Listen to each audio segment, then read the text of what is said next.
नीली को देखकर सागर दत्त ने कहा कि क्या ये भी कोई देवी है। ये सुनकर उसके मित्र प्रियदत्त ने कहा कि ये जिनदत्त सेठ की पुत्र नीली है। नीली का रूप देखने से सागर दत्त उसमें अत्यंत आसक्त हो गया कि ये किस तरह प्राप्त हो। इस प्रकार उसके विवाह की चिंता में दुर्बल हो गया। समुद्र दत्त ने यह सुनकर उससे कहा कि हे पुत्र, जैन को छोड़कर अन्य किसी के लिए जिनदत्त इस पुत्री को विवाह के लिए नहीं देता है। ये तो अजैन था सागर दत्त। तदनंतर वे दोनों पिता पुत्र कपट से जैन हो गए और नीली से विवाह कर लिया। ऐसी कथा श्रेणिक की भी आती है। अभय कुमार, ठीक है ना, अपने वो पिताजी को श्रेणिक को देखकर चेलना से विवाह कराने के लिए जैन बना लिया। विवाह के पश्चात वे फिर बुद्ध भक्त हो गए क्योंकि बुद्ध धर्म को मानते थे। सेम ऐसी कथा पता है पुराणों में कई सारी ना, बहुत सारी कथा सेम सी मिलती हैं। उन्होंने नीली के पिता के घर जाना भी बंद कर दिया। इस प्रकार धोखा होने पर जिन दत्त ने ये कहकर संतोष कर लिया कि यह पुत्री मेरे हुई ही नहीं है, अथवा कुआं आदि में गिर गई अथवा मर गई। नीली अपने पति को प्रिय थी, अतः वह ससुराल में जिन धर्म का पालन करती हुई एक अलग घर में रहने लगी। समुद्र दत्त ने, उसके ससुर ने, ये विचार कर कि बौद्ध साधुओं के दर्शन से, संसर्ग से, उनके वचन, धर्म और देव का नाम सुनने से काल पाकर ये बुद्ध की भक्त हो जाएगी। एक दिन समुद्र दत्त ने कहा कि नीली बेटी, बौद्ध साधु बहुत ज्ञानी होते हैं, उन्हें भोजन बनाकर खिलाओ। फिर उसने उन्हें निमंत्रण पर बुलाया और फिर उनकी एक एक जूती को अच्छी तरह पीसकर मसालों से सुसंस्कृत करके उन्हें खाने के लिए दे दिया।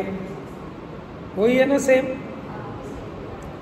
वे बौद्ध साधु भोजन कर जब जाने लगे तो उन्होंने पूछा कि हमारी जूतियां कहाँ हैं। नीली ने कहा कि आप ही अपने ज्ञान से जानिए वे कहाँ हैं। यदि आपको ज्ञान नहीं है तो वमन कीजिए, आपकी जूतियां आपके पेट में स्थित हैं। इस प्रकार वमन किए जाने पर उनमें जूतियों के टुकड़े दिखाई दिए। इस घटना से नीली के ससुर पक्ष के लोग बहुत नाराज हो गए, रुष्ट हो गए। वहाँ तो ये बताते हैं कि इसीलिए वो बड़ा क्रुद्ध था श्रेणिक, और उसने बदला लेने के लिए जब जैन मुनि यशोधर मुनिराज को देखा तो उनको उपसर्ग किया है। देखो, यद्यपि ये किया लेकिन ये कार्य योग्य नहीं था, चाहे कोई भी हो। समझ में आया ना। तदनंतर सागर दत्त की बहन ने, मैंने उसकी ननद ने, क्रोधवश उसे पर पुरुष के संसर्ग का झूठा दोष लगाया। अब थोड़ी चेंज हो। इसको नीली की नंद ने नाराज होकर नीली के ऊपर पर पुरुष संसर्ग का दोषारोपण लगाया। जब इस दोष की प्रसिद्धि सब ओर फैल गई तब नीली जिनेंद्र भगवान के आगे संन्यास लेकर कायोत्सर्ग से खड़ी हो गई और उसने नियम ले लिया कि इस दोष से पार होने पर ही मेरी भोजन आदि में प्रवृत्ति नहीं होगी, नहीं तो भोजन आदि का त्याग। तदनंतर क्षोभ को प्राप्त हुए नगर देवता ने आकर रात्रि में उससे कहा कि हे महासती, इस तरह प्राण त्याग मत करो। मैं राजा को तथा नगर के प्रधान को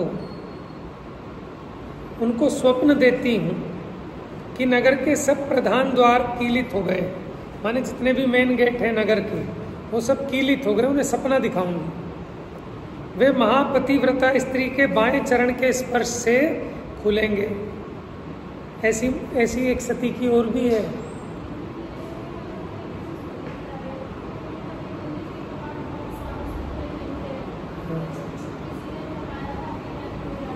वो किसी और की है, तो नीली सती की थोड़ी है।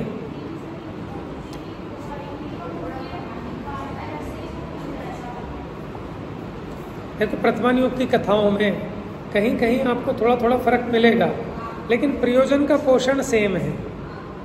ठीक है, तो इसके लिए 8वां अध्याय मोक्ष मार्ग प्रकाशक पढ़ लेना, प्रथमान योग के व्याख्यान की पद्धति। ठीक है, जरूरी नहीं है कि सारी की सारी चीजें वैसे ही हों, लेकिन प्रयोजन का पोषण वही किया जाता है। वे महापतिव्रता स्त्री के बाएं चरण के स्पर्श से खुलेंगे। वे प्रधान द्वार प्रातःकाल आपके पैर का स्पर्श कर खुलेंगे। ऐसा कहकर वह नगर देवता राजा आदि को वैसा स्वप्न दिखाकर तथा नगर के प्रधान द्वारों को बंद कर बैठ गया। प्रातःकाल नगर के प्रधान द्वारों को कीलित देखकर राजा आदि ने पूर्वोक्त स्वप्न का स्मरण कर नगर की सब स्त्रियों के पैरों से द्वारों की ताड़ना कराई। अब देखो इसका मतलब क्या कि सारी स्त्रियां क्या वो शीलवान नहीं थी क्या? समझ गए? अब देखो प्रथमा नियोग में जिसकी महानता दिखानी हो उस मुख्यता से कथन होता है, ठीक है ना।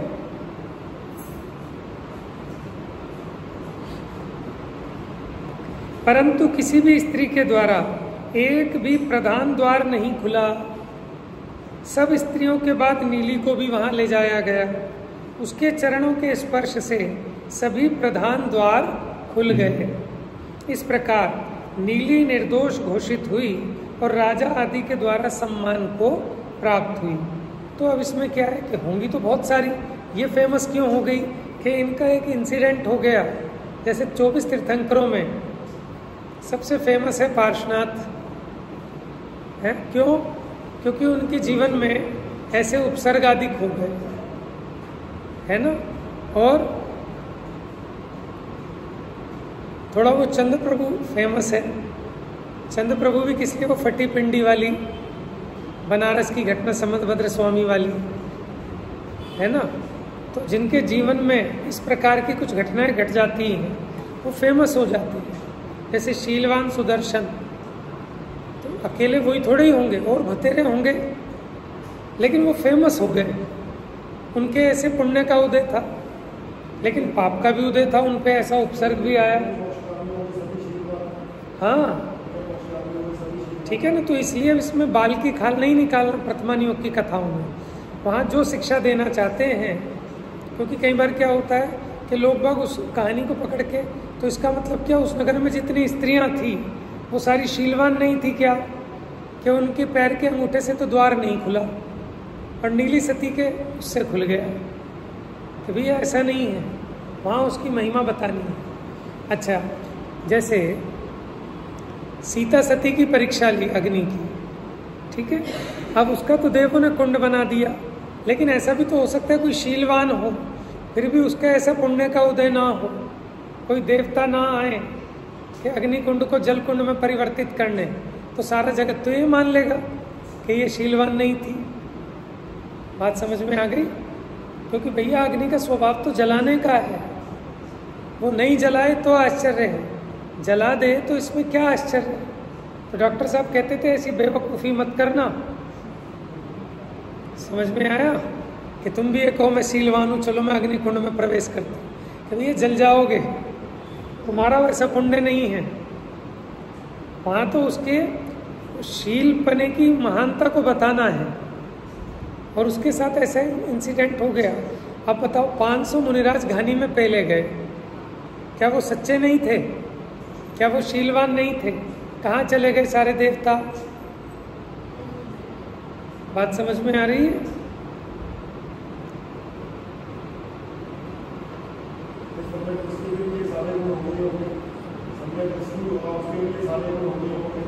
हाँ, लेकिन बस यहाँ उसका वर्णन करते हैं कि जो उसमें प्रसिद्ध हो गए। प्रसिद्ध कौन होता है?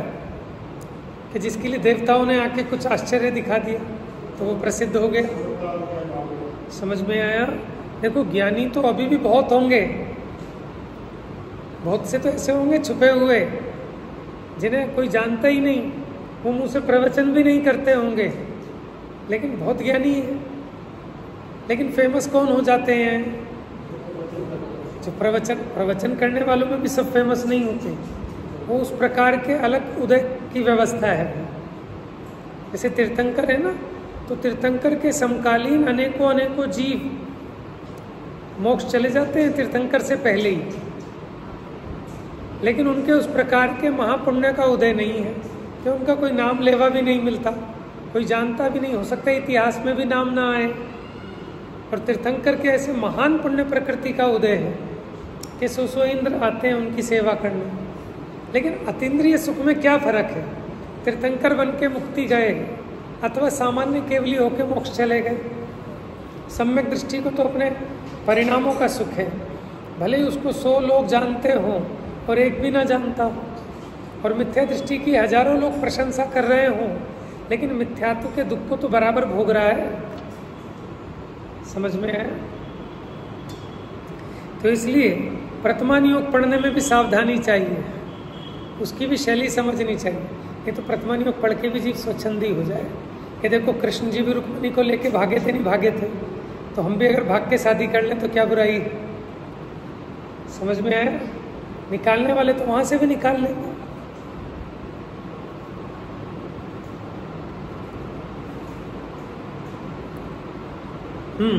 और परिग्रह अणुव्रत में जय कुमार पूजा अतिशय पने को प्राप्त हुआ। कौन थे जय कुमार, क्या थी इनकी कथा? एक जय कुमार वो बड़े फेमस हुए हैं, ये उन्हीं की है शायद, भरत चक्रवर्ती के समकालीन जय कुमार और सुलोचना।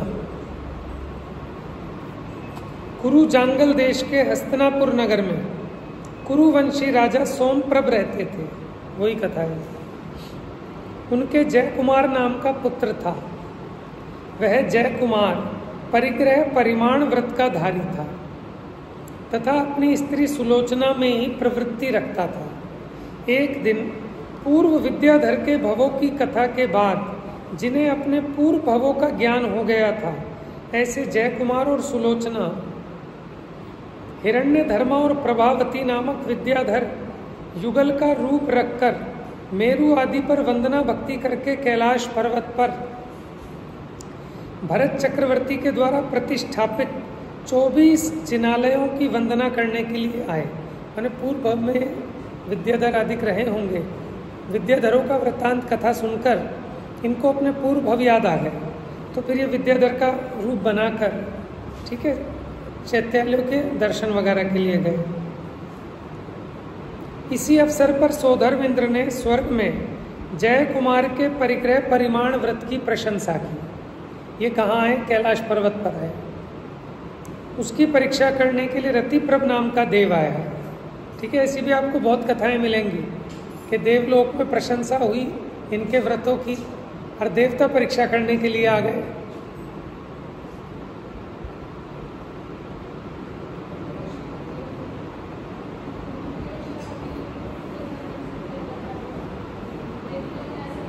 हाँ, उन्हें मतलब आश्चर्य लगता है ना कि ऐसा कैसे हो सकता है, क्योंकि देवों के तो होते नहीं अणुव्रत, तो उन्हें कौतूहल ऐसा जगता है कि हम देखें जरा ऐसा कैसे पॉसिबल है।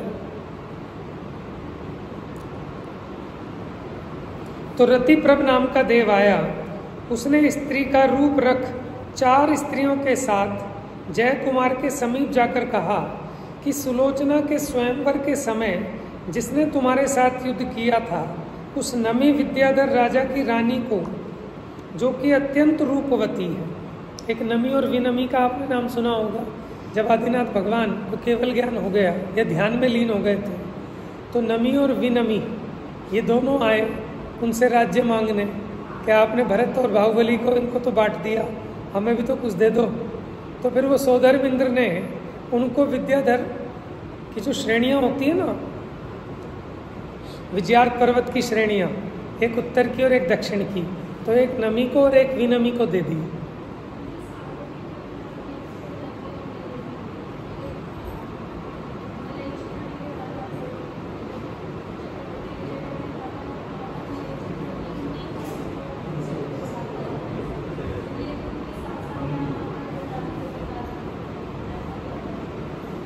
तो ये नमी, अब उन्होंने क्या कहा, उस देव ने स्त्री का रूप धारण करके और अन्य 4 स्त्रियों को साथ में लेकर जय कुमार के पास गए और उन्होंने कहा कि जब आपका स्वयंवर हुआ था ना सुलोचना के साथ, उस समय तुम्हारे साथ जिसने युद्ध किया था वो नमी विद्याधर, क्योंकि वो भी आया होगा स्वयंवर में, वो भी चाहता था कि सुलोचना से मेरा विवाह हो जाए, तो उसका नहीं हुआ तो उसने युद्ध किया इससे, जय कुमार से।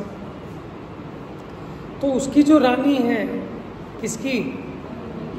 नमी विद्याधर की रानी, जो कि अत्यंत रूपवती, नव यौवनवती समस्त विद्याओं को धारण करने वाली और नमी राजा से विरक्त चित्त है, माने अपने पति से विरक्त है, उसे स्वीकृत करो। यदि उसका राज्य और अपना जीवन चाहते हो तो। ये सुनकर जयकुमार ने कहा कि हे सुंदरी, ऐसा मत कहो, पर स्त्री मेरे लिए माता के समान है। ऐसा सुनकर उस स्त्री ने जयकुमार के ऊपर बहुत उपसर्ग किया, रति प्रभदेव ने, परंतु उसका चित्त विचलित नहीं हुआ। ऐसा सुन वह रति प्रभदेव माया को संकुचित कर पहले का सब समाचार कह प्रशंसा कर और वस्त्र आदि से पूजा कर स्वर्ग चला गया। इस प्रकार पंचम अनुव्रत कथा पूर्ण हुई। अब आपका कोई प्रश्न है इस कथा के संबंध में? तो मेरा प्रश्न है कि हाँ, ये परिग्रह परिमाण में कैसे आ गई ये कथा? किसमें आनी चाहिए? ब्रह्मचर्यानुव्रत में आनी चाहिए। देखो इसलिए आ गई क्योंकि राजा एक से अधिक विवाह कर सकता है, ठीक है ना, एक से ज्यादा स्त्रियां भी तो रख सकता है विवाह करके, ठीक है, तो भी उसके ब्रह्मचर्यानुव्रत का घात नहीं होता। लेकिन चूंकि उसने परिमाण किया होगा परिग्रह का, क्योंकि स्त्री भी तो परिग्रह में आती है ना, 10 प्रकार के स्थूल परिग्रह गिनाए हैं, उसमें द्विपद चतुष्पद आदि भी हैं, दास दासी भी हैं, तो उसमें पत्नी आदि भी गर्भित हो जाती है, ये भी परिग्रह है।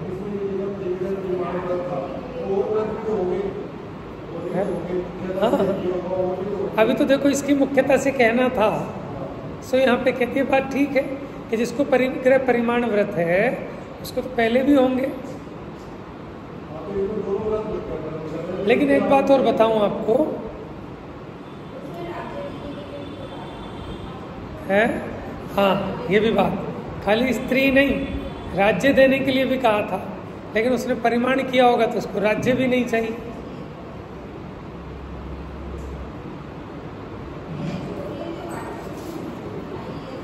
चलो देख के ढूंढ के बताएंगे कैसे।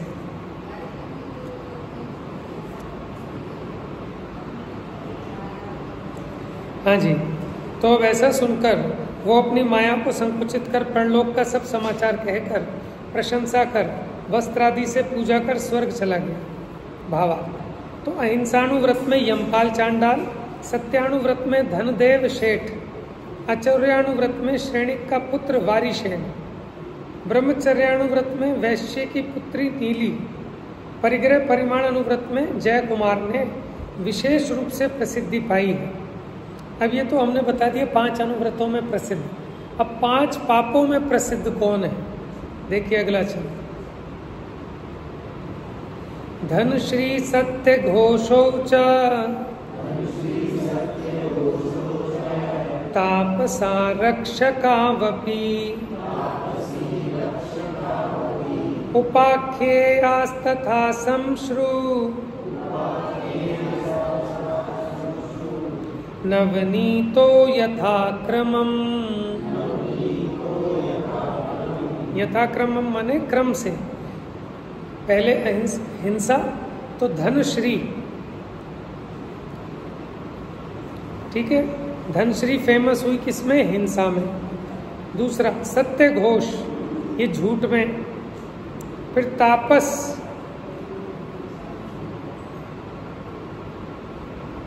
तापसी भी लिखा है, तो चोरी करने में। और अब्रह्म में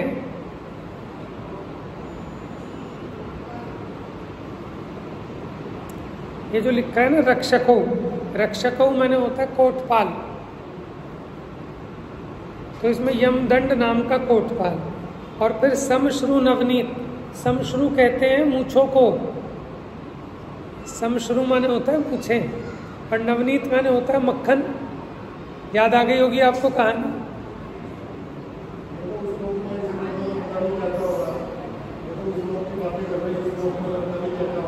किस लोग? तो कौन से? इसी लोग की तो बात है। हाँ, लेकिन शास्त्रों में जो प्रसिद्ध हैं जिनकी कथाएं, उनके नाम बता रहे हैं बस। हाँ देखिए क्रम से, धनश्री नाम की सेठानी उसने हिंसा में बहुत प्रकार का दुखदायक फल भोगा है।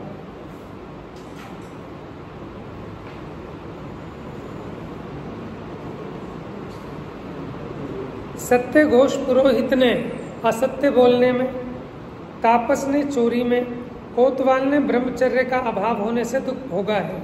इसी प्रकार समश्रु नवनीत नाम के वणिक ने परिग्रह पाप के कारण बहुत दुख भोगा है। अतः ये सब ऊपर बताए हुए क्रम से दृष्टांत देने योग्य है। उनमें धनश्री हिंसा पाप के फल से दुर्गति को प्राप्त हुई। तो धनश्री की कथा देखते हैं। देखो, ये कथाएं इसलिए होती हैं कि आप भी इनसे डरें, आप भी समझे कि वास्तव में दुख का कारण है हिंसा। तो हिंसा का त्याग करने में तो अपना भला ही है, छोड़ना ही चाहिए। झूठ से भी आपत्ति आती है। तो जिसने 5 पापों को छोड़ दिया, उसके जीवन में कभी कोई भयानक विपत्ति आपत्ति आने वाली नहीं। बहुत बड़ी बड़ी मुसीबतों से बच जाओगे। लाट देश के भृगुकच्छ नगर में राजा लोकपाल रहता था। वहीं एक धनपाल नाम का सेठ रहता था। धनपाल सेठ की पत्नी का नाम था धनश्री। अब हमें ऐसा लगता है पुराणों में जैसे भाई बहन के नाम रख दिए, सागर दत्ता। अभी पीछे कौन सा आया था है, अभी बताया ना हमने एक कहानी में, जिनदत्ता। तो या तो शादी के बाद चेंज कर लेते होंगे नाम, समझ में, पहले कुछ सोच के थोड़ी रखे जाएंगे। ऐसे ही उसका नाम धनपाल, उसकी पत्नी का नाम धनश्री। कई लोग कर लेते हैं ना अपने घर में लाके नाम चेंज।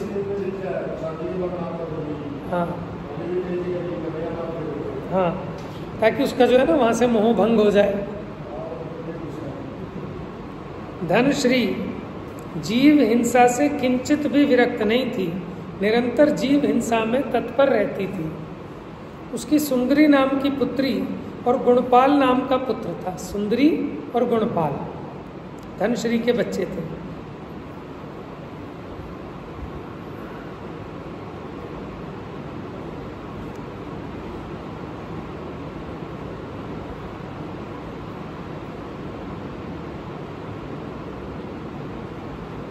कुछ गड़बड़ लग रही है इसमें। देखो, वो कह रहे हैं उसकी सुंदरी नाम की पुत्री और गुणपाल नाम का पुत्र था। जब धनश्री के पुत्र नहीं हुआ था, अच्छा इससे पहले की बात है, जब इसके पुत्र नहीं हुआ था तब उसने एक कुंडल नामक बालक का पुत्र बुद्धि से पालन पोषण किया। माने गोद ले लेते हैं ना, कुंडल नाम के पुत्र का लालन पालन किया। समय पाकर जब धनपाल की मृत्यु हो गई तब धनश्री उस कुंडल के साथ कुकर्म करने लगी। इधर धनश्री का पुत्र गुणपाल जब गुण और दोषों को जानने लगा तब उससे शंकित, माने गुणपाल बाद में हुआ हो, जब उसने पहले गोद ले लिया था, तो जब वो पुत्र बड़ा होने लगा गुणपाल, तो वो अपनी माँ के गुण दोषों को जानने लगा। तब उसने शंकित होकर धनश्री ने कुंडल से कहा कि मैं गोखर में गायें चराने के लिए गुणपाल को जंगल भेजूंगी, सो तुम उसके पीछे लगकर उसे वहां मार डालो अपने पुत्र को मरवाने के लिए, जिससे हम दोनों का स्वच्छंद रहना हो जाएगा, कोई रोक नहीं सकेगा। ये सब कहती हुई माता को सुंदरी ने सुन लिया। सुंदरी कौन थी?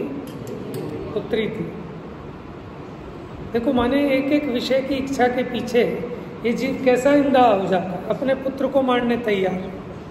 आपने उसकी भी सुनी होगी, महावत वाली, जो एक रानी थी और अपने राजा को छोड़कर एक कुबड़ा महावत था, क्या नाम था उसका, तो वो बांसुरी बजाता था बहुत अच्छी, या गाता था कि बांसुरी बजाता था, तो उस पर मोहित थी और वो जाके वो उसको पीटता था, मारता था। तो देखो कैसे जीव विषयों में अंधा हो जाता। ये सब कहती हुई माता को सुंदरी ने सुन लिया, इसलिए उसने अपने भाई गुणपाल से कह दिया कि आज रात्रि में गोधन लेकर गोखर में माता तुम्हें जंगल भेजेगी, वहां कुंडल के हाथ से तुम्हें मरवा डालेगी, इसलिए तुम्हें सावधान रहना चाहिए। धनश्री ने रात्रि के पिछले पहर गुणपाल से कहा कि हे पुत्र, कुंडल का शरीर ठीक नहीं है, इसलिए आज तुम गोखुर में गोधन लेकर जाओ। गुणपाल गोधन को लेकर जंगल गया। गोधन मैंने गाय वगैरह। और वहां एक काष्ठ को कपड़े से ढककर छिपकर बैठ गया। अपनी जगह उसने लकड़ी का लट्ठा कपड़े से ढक दिया और खुद छिप गया। कुंडल ने आकर ये गुणपाल है ऐसा समझकर वस्त्र से ढके हुए लकड़ी के जो लट्ठा था उस पर प्रहार किया। उसी समय गुणपाल ने तलवार से उसे मार डाला।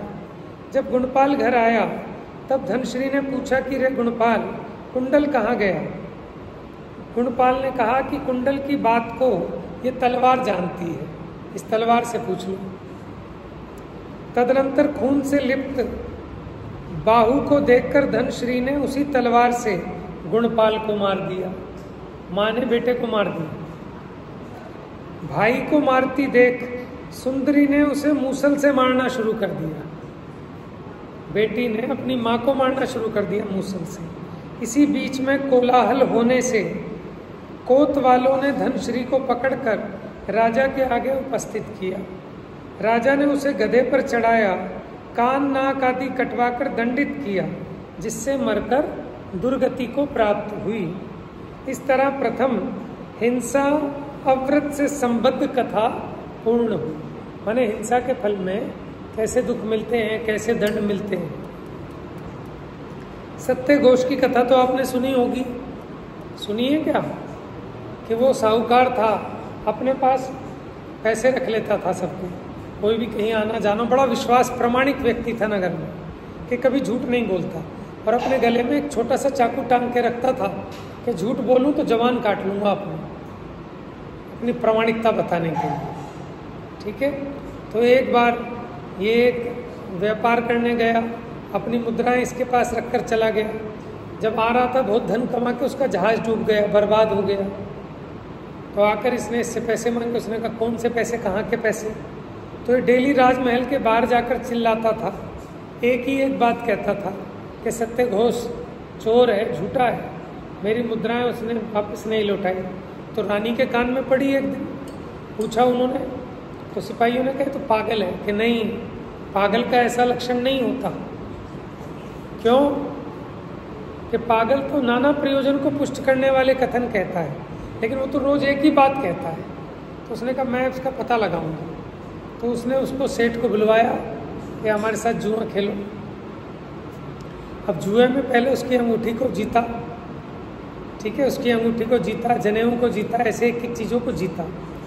अब जब जीता तो अपने मंत्री को सिखा रखा था, उसको दे के भेजा कि इसके घर जाना। और सेठानी ने कहा कि सेठ जी ने रतन मंगाए, तिजोरी में जो रतन रखे हैं, और ये सबूत दे देना कि देखो उन्होंने अपनी निशानी भी दी है अंगूठी। तो सेठानी ने निकाल के दे दिए। और फिर उसको बुलवाया, उससे पूछा कि भाई छाट इसमें से तेरे रतन कौन से हैं। तो उसने अपने अपने वही रतन छाट लिए। तो फिर इस प्रकार उसको फिर क्या क्या दंड दिए गए थे? गद्दे पे बैठ, 100 मुक्के खा पहलवान के, या एक थाली भर के गोबर खा। तो गोबर खाया नहीं गया, तो फिर मुक्के खाए, तो मुक्के भी सहन नहीं हुए। फिर मुंह काला करके गधे पे बैठाल कर घुमाया गया। तो देखो पहले ना राजा का डर होता था, तो इसलिए भी लोग पापों से बचे रहते थे। अब अंधेर नगरी चौपट राजा, 1.25 सेर भाजी 1.25 सेर खाजा, 1.25 रुपये भाजी 1.25 रुपये खाजा। कोई कहने वाला ही नहीं है। टके सेर भाजी। ठीक है, तो ऐसी अंधेर नगरी हो रही है। अब राजा ही ऐसा कानून बना रहा है।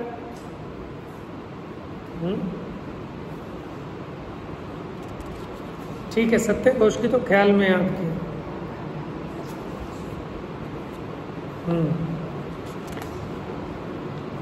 अब देखो तापस की कथा, ये किसमें फेमस हुआ? चोरी में। ठीक है,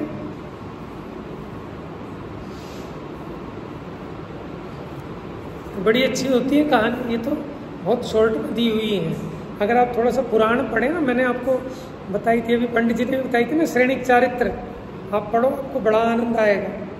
और जो स्टार्ट करे ना, तो उसको पहले ऐसे ग्रंथ स्टार्ट करने चाहिए कि आपको पढ़ने के बाद छोड़ने का मन ना लगे, कि कहानी में कहानी, कहानी में कहानी आती रहती है, तो बड़ा मज़ा आता है। और उसमें आपको पता नहीं चलेगा, बहुत सारी अच्छी अच्छी शिक्षाएँ आपको मिल जाती है। तो जैसा आप साहित्य पढ़ते हैं, ठीक है ना, जो आप देखते हैं, जैसे लोगों के बीच रहते हैं, वैसे आपके परिणामों में ऑटोमेटिक चेंज आते रहते हैं। अगर आपको संगति करता है बालक तो ऑटोमेटिक बिगड़ता जाता है, उसकी हरकतें माँ बाप को समझ में आने लगती है कि इसकी सोसाइटी ठीक नहीं है, स्कूल चेंज कराओ भाई इसका। समझ में आया ना? कैसे पता, कैसे बिगड़ गया वो? कि जैसी संगति में रहता है, जैसा साहित्य पढ़ेगा।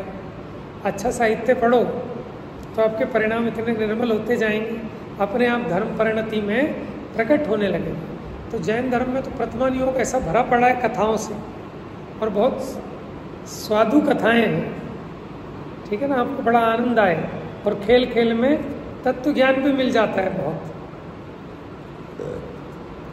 तो कोई भी चीज़ कम नहीं है। कोई सोचे नहीं साहब हम तो नियम सार पढ़ने वाले हैं, हम तो समय सार पढ़ने वाले हैं, हमें क्या कहानी पढ़ा रहे हो? क्या आपको उस कहानी में नियम सार समय सार सब मिल जाएगा? समझ में? असली प्रयोजन है दुख को मिटाना, सुखी होना, रागादि को घटाना, क्योंकि रागादि की तीव्रता में तीव्र दुख होता है, और यहाँ आकर रागादि बंद होते हैं तो दुख घटता है। तो चारों नियोगों का करना चाहिए जीवन में। एक एक ग्रंथ चारों नियोग के लगा के रखो, कि चाहे आधे आधे घंटे पढ़ो, सुबह 2 पढ़ो, शाम 2 पढ़ो, ठीक है ना। तो जीवन में बहुत परिवर्तन आएगा, परिणामों में चेंज आएगा। अभी हम कहते हैं ना साहब पता नहीं परिणाम नहीं बदलते, तो हम कर ही क्या रहे हैं जो परिणाम बदलेंगे? परिणामों को बदलने के लिए यथा योग्य पुरुषार्थ भी तो करना पड़ेगा ना।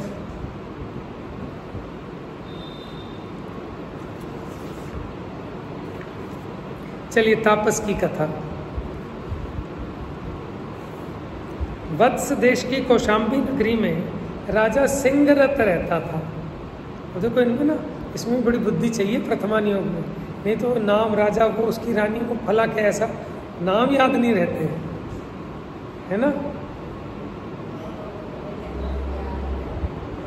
लेकिन पता है क्या है, कई लोग कहते हैं ना साहब अनपढ़ हैं, हमको तो पढ़ना नहीं आता, उनको ये सारी बातें याद रहती हैं, क्योंकि बुद्धि तो उनमें है, प्रयोग नहीं करना चाहते है?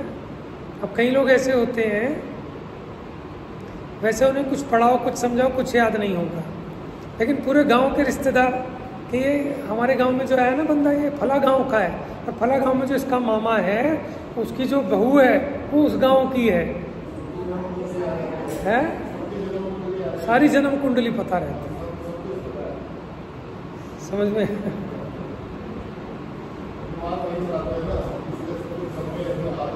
तो मैंने बुद्धि की कमी नहीं है लोगों में, लेकिन उसका सदुपयोग नहीं करते। हाँ,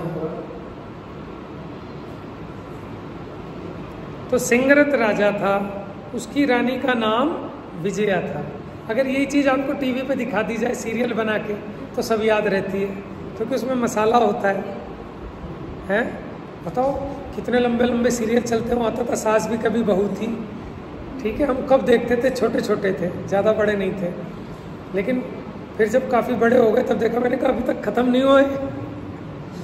और वो जो उसकी दादी थी वो आज भी वैसी की वैसी दिखती है, और उसकी 3 पीढ़ियाँ आ गई आगे की, और इसको सब पता होगा, ठीक है ना। और बच्चे आपस में बात करेंगे, और राहुल मर गया, उसके ऐसा हो, कौन राहुल मर गया?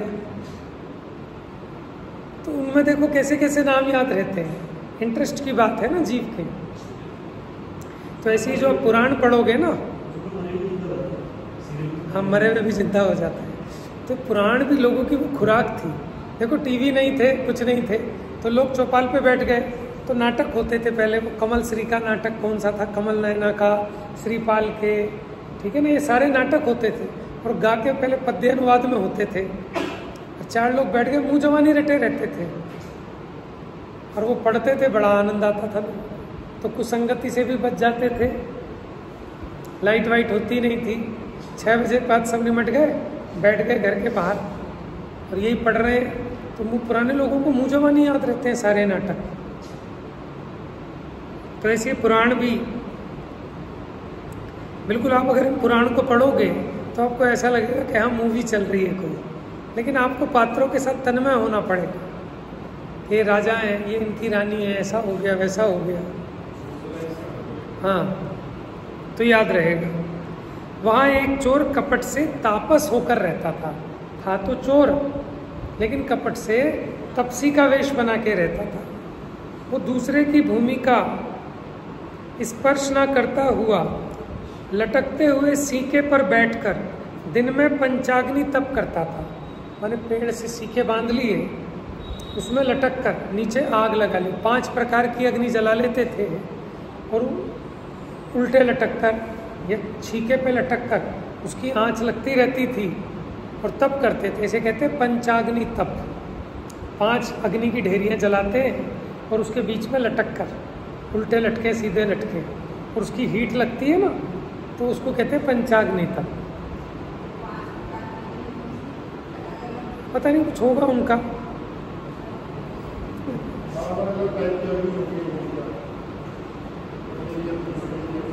तो इसके लिए तो फिर ना उनके भी साहित्य को थोड़ा देखना पड़ेगा, तो पता चलेगा कौन सी 5 प्रकार की है।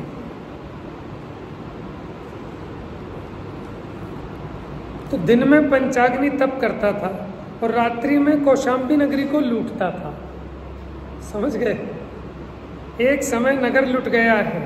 इस तरह महाजन से सुनकर राजा ने कोतवाल से कहा, रे कोतवाल, 7 रात्रि के भीतर चोर लाओ या अपना सिर लाओ। अब राजा की आज्ञा तो ऐसी होती थी, क्या तो 7 दिन में चोर आ जाना चाहिए, तेरा सिर आएगा। तो कितना प्रेशर है नौकरी में, है?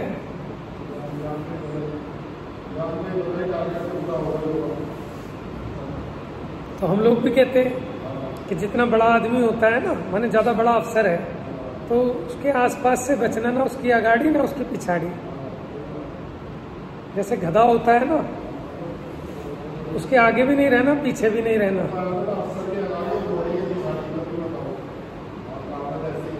समझ में आया?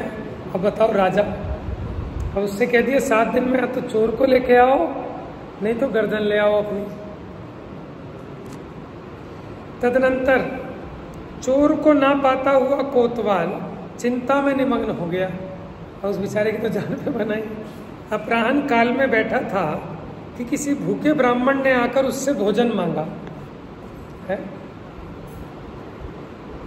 कोतवाल ने कहा, हे ब्राह्मण, तुम अभिप्राय को नहीं जानते, मुझे तो प्राणों का संदेह हो रहा है, तुम भोजन मांग रहे हो। ये वचन सुनकर ब्राह्मण ने पूछा कि तुम्हें प्राणों का संदेह किस कारण से हो रहा है? कोतवाल ने बताया। फिर ब्राह्मण ने पूछा, क्या यहाँ कोई अत्यंत निष्प्रय वृत्ति वाला पुरुष रहता है? निष्प्रय वृत्ति माने जिसे किसी से कुछ नहीं चाहिए। कोतवाल ने कहा कि हाँ। कौन? कि वो विशिष्ट तपस्वी, उसे बेचारे को किसी से कुछ नहीं चाहिए, उल्टा लटक के पंचाग्नि तप तपता है। हाँ, कोतवाल ने कहा कि विशिष्ट तपस्वी रहता है, परंतु उसका ये कार्य संभव नहीं है। नहीं, वो नहीं कर सकता है काम। ब्राह्मण ने कहा कि वही चोर होगा, क्योंकि वो अत्यंत निष्प्रय है। तो उसने कहा, ये क्या बात हुई? तो उसने फिर एक कहानी सुनानी चालू की। तो वो ब्राह्मण कहता है कि इस विषय में मेरी एक कथा सुनो। ऐसी कथाएं चलती हैं उसमें श्रेणी चारित्र में। वो जो मुनिराज का प्रकरण आता है, तो फिर मुनिराज एक कहानी सुनाते हैं। वो फिर रानी एक दूसरी चेलना थी ना, वो चेलना थी, कौन थी, वो कथा सुनाती है। उनके घर में चोरी हो गई होती है, तो मुनिराज पे शक होता है। तो फिर मुनिराज कहानी सुनाते हैं। फिर वो कहानी सुनाती, चेलना की नहीं, कोई और रानी थी, है ना, श्रेणी चारित्र। तो एक बार जरूर पढ़ना सब लोग। तो अब देखो क्या कहा इसने। तो कहा कि नहीं वो नहीं हो सकता। ब्राह्मण ने कहा कि नहीं वही है, क्योंकि वो अत्यंत निष्प्रय है। तो इस संबंध में कथा कहते हैं। ब्राह्मण सुना रहा है कथा। मेरी ब्राह्मणी अपने आप को महासती कहती है, और मैं पर पुरुष के शरीर का स्पर्श नहीं करती, ये कहकर तीव्र कपट से समस्त शरीर को कपड़े से आच्छादित कर अपने पुत्र को दूध पिलाती है। परंतु रात्रि में ग्रह के वरेदी के साथ कुकर्म करती है। कौन सुना रहा है ये? ब्राह्मण। कि माने वो इतनी दूध की धुली बनती है कि अपने पुत्र को भी दूध पिलाना हो तो अपने पूरे शरीर को कपड़े से ढककर तब बच्चे को दूध पिलाती है। क्यों? कि मैं महासती हूं, कि वो भी परपुरुष हो गया बच्चा भी। और रात्रि में घर के वरेदी के साथ कुकर्म करती है। ये देख मुझे वैराग्य उत्पन्न हो गया और मैं मार्ग में हितकारी भोजन के लिए सुवर्ण शलाका को बांस की लाठी के बीच रखकर तीर्थ यात्रा के लिए निकल पड़ा। क्या किया उसने? उसके पास एक सोने की लाठी थी, उसको उसने लकड़ी के बांस के बीच में रख लिया ताकि कहीं चोरी चकारी ना हो जाए। तो तीर्थ यात्रा के लिए निकल पड़ा। आगे चलने पर मुझे एक ब्रह्मचारी बालक मिल गया, वो हमारे साथ हो गया। मैं उसका विश्वास नहीं करता था, इसलिए उस लाठी की बड़े यत्न से रक्षा करता था। उस बालक ने ताड़ लिया। क्या ताड़ लिया? कि समझ गया कि लाठी सगर्भा है। सगर्भा माने इसके अंदर कुछ है, इसके भीतर कुछ धन है। एक दिन वह बालक रात्रि में कुंभकार के घर सोया।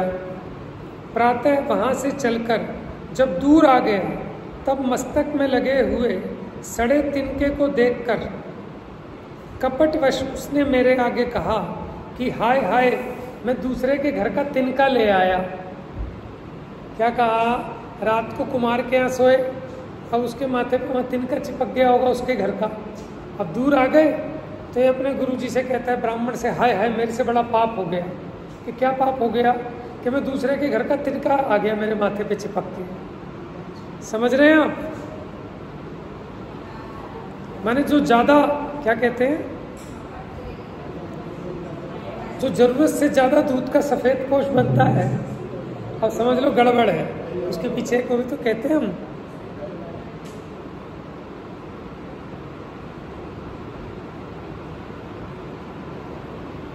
लंबा तिलक माधुरी वाणी, धगाबाज की यही निशानी। और एक और था ना, अति विनयम धूर्त लक्षणम, कि जो जरूरत से ज्यादा ही विनय करे। अरे साहब, अरे साहब, अरे साहब। हाँ, नमन नमन में फेर है। नमन नमन करे नादान, दगाबाज दूना नमे, चीता चोर कमान। समझ गए आप? आपको नहीं समझ में आता जब कुछ जरूरत से ज्यादा, ठीक है ना, आपको बटरिंग करे तो आपको समझ में आ जाता है कि कुछ गड़बड़ है, ये चोट पहुंचाएगा। माने आपकी फैक्ट्री में कोई ऐसा नौकर हो, आपको इतना ईमानदार तो आज की दुनिया में कोई हो ही नहीं सकता। होता है कि नहीं होता है? और वही चोट पहुंचा के जाता है, क्योंकि उसको तो अपनी वो दिखानी है ना, प्रामाणिकता। तो आप बताओ कैसी नौटंकी कर रहा। अरे अरे, दूसरे के घर का तिनका आ गया मेरे। हाँ, तो कपटवश उसने मेरे आगे कहा कि हाय हाय, मैं दूसरे के तृण को ले आया। ऐसा कहकर वह लौटा और उस तिनके को उसी कुमार के घर पर डालकर सायंकाल के समय तब हमसे मिला, जबकि मैं भोजन कर चुका था। वह बालक जब भिक्षा के लिए जाने लगा तब मैंने सोचा कि ये तो बड़ा निष्प्रिय ही है, बड़ा पवित्र है, दूसरे के घर का तिनका नहीं रखता। मार्केट में होता है कि नहीं होता है ऐसा? व्यापारी लोग जानते होंगे कि लोग कैसे अपनी प्रामाणिकता जमाते हैं एकदम आके धुआंधार। सब लो, सब पेमेंट एडवांस लो, माल भेजो, तो और एडवांस ले लो, माल भेजो। अब जब व्यवहार बन गया तो इतनी मोटी चोट पहुंचा देते हैं।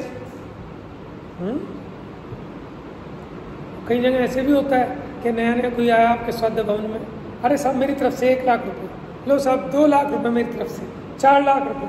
अब कैसी उसकी बन जाएगी वैल्यू? अरे नहीं साहब, ये तो बड़े दानवीर है, ये है वो है। और उन्होंने एक दिन फ़ोन करके, भाई साहब जरा 20 पेटी अर्जेंट चाहिए, कुछ काम फंस गया, बच्चे का एक्सीडेंट हो गया। अरे आप क्या बात करते हो, अभी ले जाओ 20 पेटी। अभी भाई साहब आज मिल रहे हैं। कहाँ पे?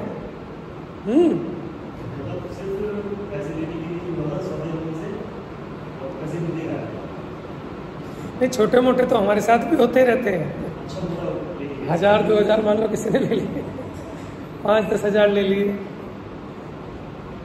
तो इसलिए माने जो कथाएं हैं ना जीवन में बड़ी शिक्षा देती हैं कि जिस भूमिका में इतनी निष्प्रहता संभव नहीं है उतने उससे ज़्यादा निष्प्रहता दिखा रहा है, तो इसका मतलब गड़बड़ पहुंचाने वाला है।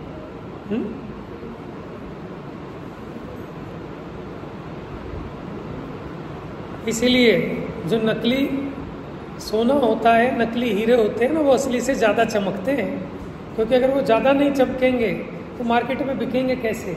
ऐसे नकली लोग, उन्हें ज़्यादा चमकाना पड़ता है अपने आप को।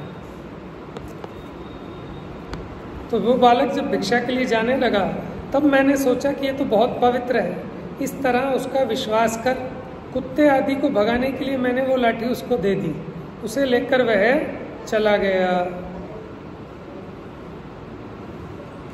ठीक है, कितने कपट बता रहा है वो। किस लिए बता रहा है कि अब इसने कहा कि तुम्हारे यहाँ सबसे ज़्यादा निष्प्रह कौन है, कि वो तापसी है, कि वही है चोर। ये मान नहीं रहा, अब इसको प्रतीति करा रहा है वो, है ना, कोतवाल को, कि वही है। देखो तदनंतर महा8वीं में जाते हुए मैंने एक वृद्ध पक्षी का बड़ा कपट देखा। वृद्ध पक्षी माने बूढ़ा पक्षी। एक बड़े वृक्ष पर रात्रि के समय बहुत पक्षियों का समूह एकत्रित हुआ। उसमें अत्यंत वृद्ध पक्षी ने रात्रि के समय अपनी भाषा में दूसरे पक्षियों से कहा कि हे पुत्रों, अब मैं अधिक चल नहीं सकता। कदाचित भूख से पीड़ित होकर आप लोगों के पुत्रों का भक्षण करने लगूं। समझ में, कोई मांसाहारी पक्षी होगा, उसने कहा भाई बुढ़ापे में मैं चल नहीं सकता, अभी भूख सही भी नहीं जाती, कहीं ऐसा ना हो कि मैं भूख से पीड़ित होकर आप लोगों के पुत्रों का भक्षण करने लगूं, इसलिए प्रातःकाल आप लोग हमारे मुख को बांध कर जाइए। कि जब आप जाओ ना अपने बच्चों को, चूजों को छोड़कर, तो मेरे मुख को बांध के जाना। ठीक है, किसने कही? वृद्ध पक्षी ने। पक्षियों ने कहा कि हाय पिताजी, आप तो हमारे बाबा हैं, आप में इसकी संभावना कैसे की जा सकती है? और फिर ये लगता है ना, अगर इसने करना ही होगा तो ये थोड़े ना अपने आप ऐसे कहेगा। मानो आपकी फैक्ट्री को क्यों, अरे नहीं नहीं सेठ जी, आप तिजोरी पे अच्छे से ताला लगा के जाओ, यहाँ मत रखो कैश, आप लेके जाओ, क्योंकि भरोसा जमाना है।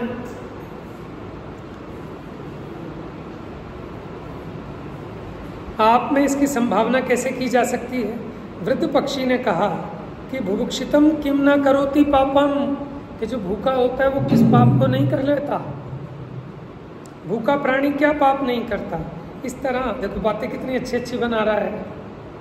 इस तरह प्रातःकाल सब पक्षी उस वृद्ध के कहने से उसके मुख को बांधकर चले गए।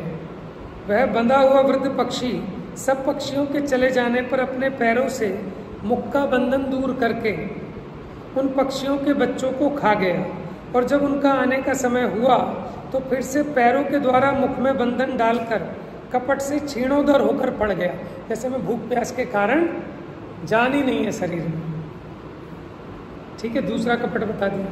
तदनंतर मैं एक नगर में पहुंचा, वहां मैंने चौथा कपट देखा। समय तो ज़्यादा हो गया, लेकिन ये कहानी थोड़ी सी पूरी कर देते। वह इस प्रकार कि उस नगर में एक चोर तपस्वी का रूप रखकर तथा दोनों हाथों से मस्तक के ऊपर एक बड़ी शिला उठाकर दिन में खड़ा रहता है। अब इसी की कहानी सुना रहा है। और रात्रि में हे जीव हटो, मैं पैर रख रहा हूँ, हे जीव हटो, मैं पैर रख रहा हूँ, इस प्रकार कहता हुआ भ्रमण करता था। समस्त भक्तजन उसे अप्सर जीव इस नाम से कहने लगे थे। अप्सर जीव माने जीवों को बचा के चलता है। वह चोर जब कोई गड्ढा आदि एकांत स्थान मिलता तो सब ओर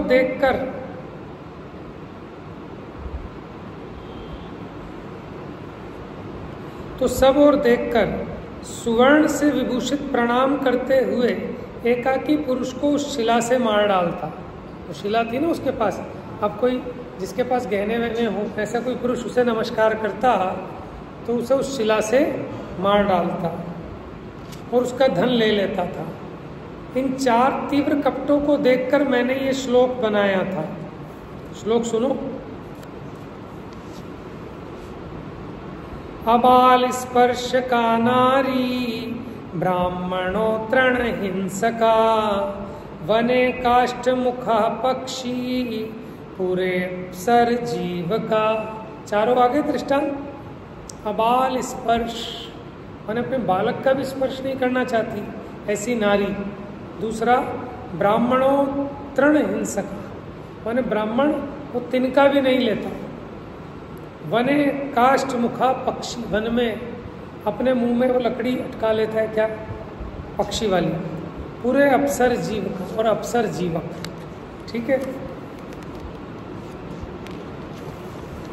हो गई बस थोड़ी सी। पुत्र का स्पर्श ना करने वाली स्त्री, तृण का घात ना करने वाला ब्राह्मण, वन में काष्ठ मुख पक्षी और नगर में अप्सर जीवक, ये 4 महाकपट मैंने देखे हैं। ऐसा कहकर तथा कोतवाल को धीरज बंधाकर वह ब्राह्मण सीके में रहने वाले तपस्वी के पास गया। तपस्वी के सेवकों ने उसे वहां से निकालना भी चाहा, परंतु वह रात्रि को अंधा बनकर एक कोने में बैठ गया। तपस्वी के उन सेवकों ने ये सचमुच ही रात्रि अंध है या नहीं, मैंने उसने बताया कि मैं रात्रि में कुछ नहीं दिखता, रात में अंधा हो जाता हूँ, कादर खान की तरह। इसकी परीक्षा करने के लिए तृण की काड़ी तथा अंगुली आदि अनेक नेत्रों के पास चलाई, तो उसकी आंख के पास ना जैसे मारने के लिए कुछ ऐसे चलाया, परंतु वो देखता हुआ भी नहीं देखता रहा। उसने सिद्ध कर दिया कि मेरे को दिखता नहीं है रात्रि में। जब बड़ी रात्रि हो गई तब उसने गुहा रूप अंधकूप में रखे जाते हुए नगर के धन को देखा और उन लोगों के खान पान आदि को देखा। प्रातःकाल उसने जो कुछ रात्रि में देखा था उसे कहकर राजा के द्वारा मारे जाने वाले कोतवाल की रक्षा की। सीके में बैठने वाला वह तपस्वी उस कोतवाल के द्वारा पकड़ा गया और बहुत भारी यातनाओं से दुखी होता हुआ मरकर दुर्गति को प्राप्त हुआ। इस प्रकार ये तीसरे कौन से चोरी नामक पाप की कथा पूरी हुई। अब आगे चर्चा करें।